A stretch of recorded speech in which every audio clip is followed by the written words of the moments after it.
sold like an animal after giving birth, until the lonely rancher shouted, "I'm buying her freedom." The sun had not yet warmed the auction yard when Mara felt the weight of the world settle on her shoulders.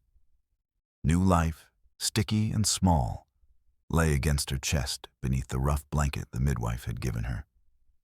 The baby's breath was a soft, urgent thing that made Mara feel both whole and unbearably exposed.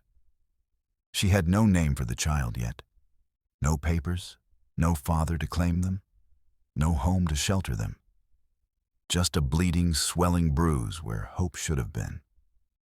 The men at the auction didn't bother with names. They measured worth with the same blunt, business-minded scale they used on horses and longhorns.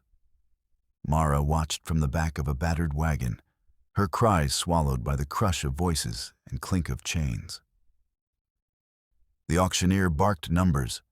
A ledger changed hands. Strangers leaned in to appraise skin and muscle, the baby's tiny fist curling around a thumb that smelled faintly of milk.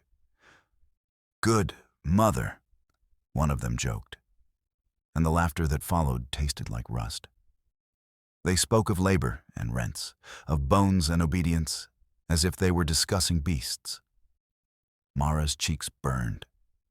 Not from shame, she told herself, but from a stubborn ember of indignation that refused to be snuffed. She had not always been nameless. Once, in a house with a faded blue door and a garden of sunflowers, she had been Mara of the river, daughter of seamstresses, sister to two who could spin yarn faster than a loom could clap. But the harvest failed.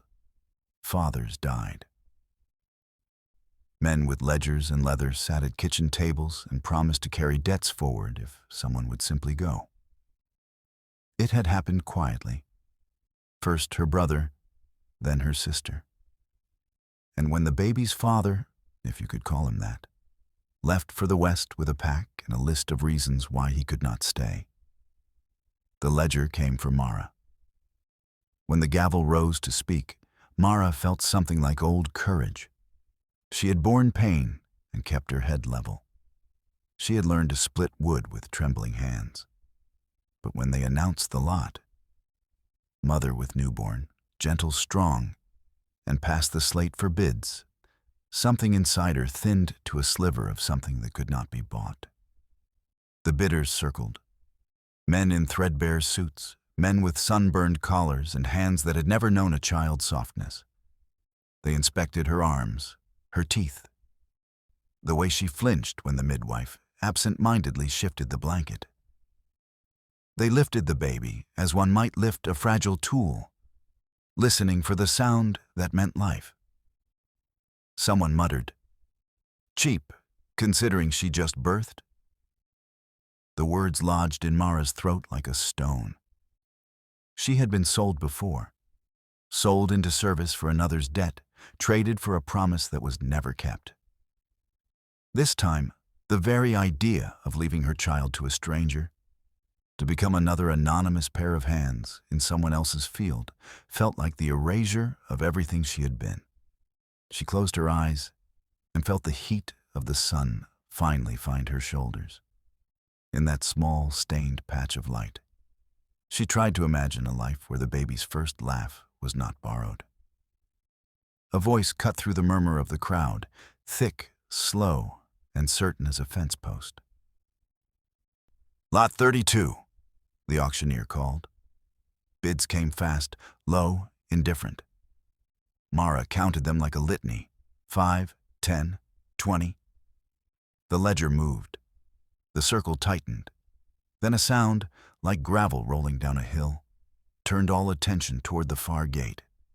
A horse stopped. A man swung down and stood looking at the yard as if he had landed in a place where he did not belong but would make a claim anyway. He was tall, wrapped in a coat older than polite conversation, eyes as flat and guarded as river glass in winter. He held himself with the careful slouch of someone who had given up on being noticed. Elias O'Rourke had been a stranger to the town for as long as anyone could remember. He lived on a spread miles west, a place of weathered fences and empty barns where only the wind kept company. People told stories about him, that his wife had gone to the city and never returned, that he kept a dog in the company of long afternoons, that he had once been a different man entirely. He had stopped by the post office and the feed store, but never to the saloon. Townsfolk used him to mark the passing of seasons like the shadow of an elm. He watched the auction for a long, exacting beat. Mara felt his look settle on her like a blanket that had been stitched with patient hands.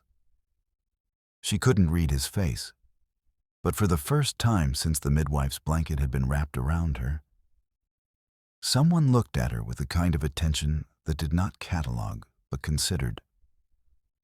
"Do you know the rules?" the auctioneer asked, expecting another bid. Elias did not answer the man.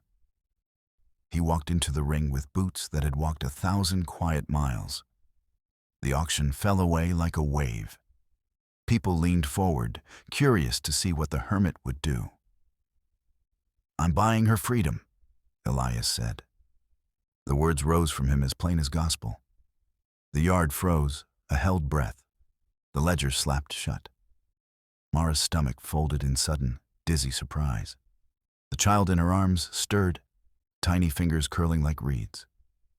"Freedom costs," Elias said softly, turning to the auctioneer as if he had been offering to buy a horse. "How much?" There was a pause that tasted like currency.